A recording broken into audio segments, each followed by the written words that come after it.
Ooh, take a look at this. This guy has vacation time from July 1st to July 21st. Okay, that's his vacation time. Now, his colleague asks him, where are you going for your vacation, holiday, days off? Which word should she use here? Do you know? These can be a little bit confusing, right? What's the difference between these? Well, in this lesson, I'm going to teach you. Hey, I would be so happy if you subscribe to my channel right down there. Okay, so the answer is, well, they're all possible. You know, any of these are possible. You could say, where are you going for your vacation? That would be great. Where are you going for your holiday? That would be great. Where are you going for your days off? Now, this one seems a little bit unnatural in this situation. And I'm going to talk more about this in a few minutes, okay? But this one and this one are both pretty good. Now, you could say holiday or holidays with an S, okay? Where are you going for your holiday? Where are you going for your holidays? They both mean the same thing. Sometimes English is a little bit weird, okay? Or you could say, where are you going on holiday? Where are you going on holiday, okay? Where are you going on holiday? Now, you can't say holidays if you use this one. You can't say, where are you going on holidays? That sounds unnatural. Okay, so here you have to say just holiday. Here it could be holiday or holidays. Okay, now this guy might answer, Linda and I are going on a 3-week Caribbean cruise. Okay, Linda and I are going on a 3-week Caribbean cruise. Maybe Linda is his wife or his girlfriend or something like that, okay? A 3-week. Now, why is there a little hyphen there between 3 and week? Well, it's because this is an adjective describing the cruise, okay? What kind of cruise is it? Well, it's a Caribbean cruise, we know that, and it's a 3-week cruise, okay? So very often in this situation, we put a little, like a dash or a hyphen there. But if you move this to the end, if you say, Linda and I are going on a Caribbean cruise for 3 weeks, then you don't have that there. Okay, then you take that away and you put an S here for 3 weeks. Okay, so vacation time is the official name for the time off work. Okay, so if you have a job, you will get vacation time. Okay, usually, most jobs in Canada, you'll get like 2 weeks vacation or maybe 3 or 4 weeks, especially if you've worked, for a long time at that company. You might get like 4 weeks vacation time. Okay, look at this guy. He has 3 weeks vacation time. Okay, so it's not called holiday time. It's not called time off. It's actually vacation time. Okay, and on your pay stub, there will also be vacation pay, right? It'll say vacation pay. Companies have to pay you a little bit for your vacation here in Canada. Okay, so that's called vacation time. Now, there's also something called a vacation bid. Now, at some jobs, you can't just take your vacation whenever you want. Okay, you have to, you sort of have to schedule it with other employees. Okay, so at a big company, if everybody leaves at the same time, if everybody took their vacation at the same time, then the company would shut down, right? And that's not good. The company has to keep going, right? So how do they decide who gets to take their vacation when? Well, let's say these two guys work in a company. This guy has been working at the company for 5 years, and this guy has only been working at the company for 1 year. Okay, that means this guy has more seniority, has higher seniority in the company. Okay, so he gets to bid first. He gets to say, I want my vacation from July 1st to July 14th or something like that. Then this guy can't choose that time. He has to choose a different 2 weeks or 3 weeks, whatever it is, okay? So that's called a vacation bid, and it's usually based on seniority. Seniority, okay? Now, Christmas is often called the holidays. The holidays. Do you ever hear that? You know, people say happy holidays, happy holidays. That means like Merry Christmas, okay? Now, the holidays is sort of a vague time. Nobody knows when it starts and when it ends. It sort of means the Christmas season. Okay, so December is pretty much the holidays, but probably it's like between December 20th and January 5th. That's when most companies sort of close for the holidays. The holidays. Not all companies, but a lot of companies sort of close for 2 or 3 weeks, you know, from like December 20th, and then the new year, right? New year, January 31st, December 31st, January 1st, right? And then usually a few days after that, then the companies start opening up again and they start their new year, probably around January 5th. That's also when school semesters start, right? That's when the winter semester starts in most like colleges around maybe January 8th or 10th or something like that, okay? So that's called the holidays, and it usually means Christmas. Now, you might hear people say this: I have to work over the holidays. I have to work over the holidays.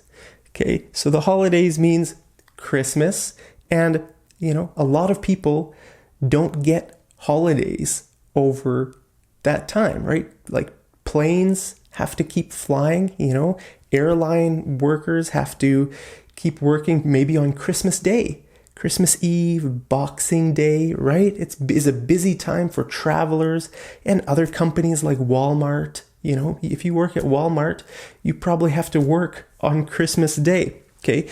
So really, this person is not getting any holidays. He has to work over the holidays. It means he has to work over Christmas time, right? Someone might ask you, what are your plans for the holidays? What are your plans for the holidays? That probably means, what are your plans for Christmas? Okay, then you could answer, I'm going to spend Christmas with my brother and his family in Ontario. Okay, I'm going to Ontario to spend Christmas with my brother and his family. Okay, now look at this. The holiday without the S. This means something different. This is confusing, right? One little S can make a difference in the meaning, okay? So what this means is a public holiday or a long weekend, okay? A long weekend. Now, in Canada, there is a public holiday every month. For example, Labor Day is the first Monday of September. Okay, that's called Labor Day. That's a day off work. You don't have to work. So that's a long weekend, right?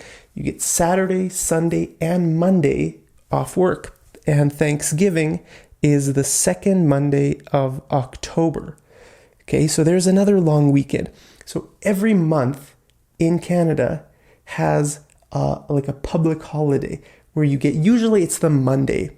I think sometimes it might be Friday, but usually it's Monday, okay? So you might hear someone say, what are you doing for the holiday? What are you doing for the holiday? That means, what are you doing for like that day, the Monday? Or what are you doing for the long weekend? Both of these questions basically mean the same thing. What are you doing for the holiday? What are you doing for the long weekend? Because most holidays make a long weekend, right? A lot of people go camping on a long weekend, okay? For example, May long weekend is at the end of May, and a lot of people go camping on May long weekend. Okay, now the weekend usually means Friday after work until Sunday evening. Okay, so it starts Friday after work, maybe like 4 o'clock, and then you might go to some parties, you might go to a bar or a club, and then you have all day Saturday, all day Sunday, and then Sunday night is when the weekend ends, unfortunately. Now, days off means any days that you're not working. It's a very general word. I have some days off. That means you're not working. Okay. It probably means the weekend. If you ask someone, what do you usually do on your days off? Okay, what do you usually do on your days off? That's probably talking about the weekend.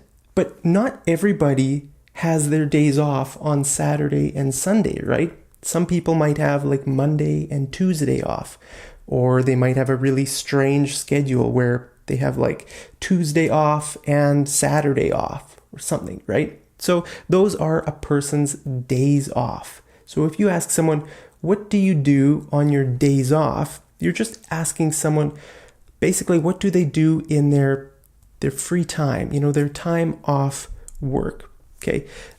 What do you have planned for your days off? What do you have planned for your days off? Now, this question could be talking about the weekend, but it sounds more like it's talking about some time off that is not a normal time off. What do you have planned? What do you have planned for your days off? Which days off? It could be that you have hours banked.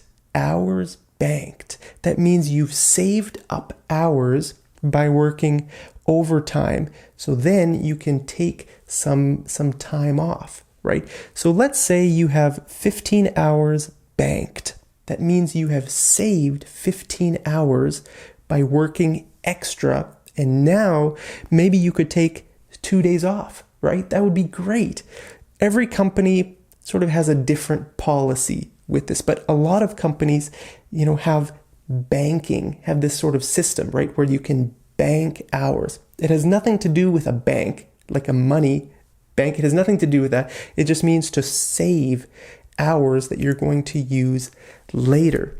Okay. Now, some companies have personal days. Personal days. That means you can just take a day off whenever you want. Okay. Some companies might have like 5 personal days per year. Okay. That would be great. Wow. So, if you need to do something, maybe you're moving houses and you need a day to move to your new house. Well, then you could just take a personal day. Okay. That's great. Or maybe 2 days or 3 days. Great. So, maybe if you take 2 days off for your personal days, I might ask you, what do you have planned for your days off? And you could say, I'm moving to a new apartment and I just need a little bit of time to pack up my things and move over there. Okay. So these words, they sort of all mean the same thing, very similar. They're sort of flexible, right? Sometimes you can use more than one word. It's not like this situation, I have to only use this one, then this one, only use this one. It's not that rigid. It's more flexible, okay? So don't worry if you make a mistake with these. It's not a big deal. Just have fun. Use English, have fun. That's the purpose of English, right? To have fun and communicate. Okay, so I want to know, what are you going to do on your next vacation? What are you going to do? Let me know down there in the comments, and I'll see you over in the next episode of Mad English TV. Take care.